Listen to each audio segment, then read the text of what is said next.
hakikat dari masjid. Jadi masjid ini artinya adalah tempat sujud. Ketika kita punya hati-hati yang seperti masjid, yang kita ramaikan dengan sholat, kita ramaikan dengan zikir, kita ramaikan untuk ingat sama Allah Ta'ala, hati kita sendiri itu menjadi masjid itu sendiri. Menjadi masjid itu sendiri. Jadi hati kita bisa membawa masjid kita, bisa berubah menjadi masjid ketika hati ini kita ramaikan dengan perkara-perkara yang menjadi perhatiannya masjid. Makanya Habib Abdullah bin Alawi Al-Haddad mengatakan kepada beberapa orang yang mau berangkat ke Mekah, mau berangkat ke Madinah, beliau mengatakan, "I'lam anna lillahi fi batinika baitan." Ketahuilah wahai orang yang mau berangkat safar, yang kamu tuju adalah masjidnya Nabi, yang kamu tuju adalah Masjidil Haram. Ketahuilah bahwasanya kamu sendiri di dalam dirimu itu ada rumahnya Allah Ta'ala. Ada rumah Allah Ta'ala di dalam dirimu. Waqad amara Ibrahim wa Ismaila ayyutahhira. Maka sebagaimana Allah Subhanahu wa Ta'ala memerintahkan Nabi Allah Ibrahim dan juga Nabi Allah Ismail untuk senantiasa menjaga rumahnya Allah Ta'ala untuk tetap dalam keadaan bersih, kamu pun dapat perintah dari Allah Ta'ala untuk menjadikan rumahnya di dalam hatimu senantiasa bersih. Bersihkan terus dari hubbud dunia, dari kecintaan kepada dunia.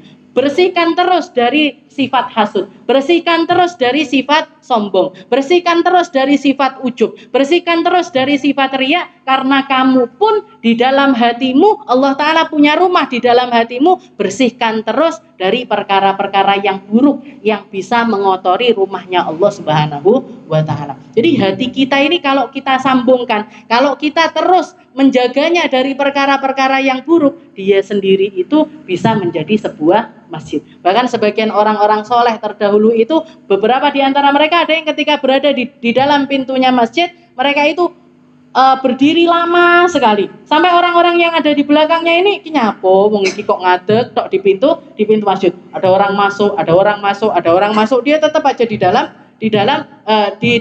depan pintunya masjid.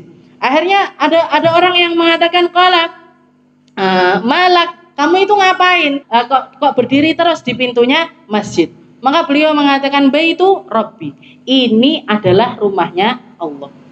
Wa awwalu ma adkhul undaru ila qalbi. Dan pertama kali ketika aku mau masuk ke dalam rumahnya Allah Ta'ala, berarti saya mau ketemu sama Allah Ta'ala, dan tempat yang dilihat sama Allah Ta'ala ini bukan yang luar ini yang kelihatan dari saya, tapi hati saya. Maka saya sebelum masuk ke dalam masjid, ukhrij, saya keluarkan perkara-perkara buruk, perkara-perkara yang jelek, najis-najisnya hati, kotoran-kotorannya hati, saya usahakan untuk saya keluarkan terlebih dahulu, karena saya akan ketemu sama sang pemilik hati ini. Saya akan ketemu sama sang pemilik hati ini, saya keluarkan dulu biar pantas untuk dilihat, biar pantas untuk dipandang, biar bisa diperhatikan, dan Allah Ta'ala setelah diperhatikan dan kelihatan bersih, Allah Ta'ala akan menitipkan banyak hal di dalam tempat tersebut.